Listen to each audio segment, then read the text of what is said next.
Australian police say the Bondi Beach mass shooting was inspired by the Islamic State group.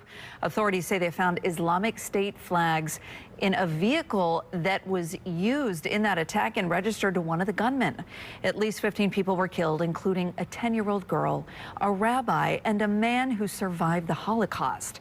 Australian leaders are promising to tighten the country's already strict gun control laws. Among the new measures proposed would be a limit on the number of guns someone can own and a review of licenses held over time.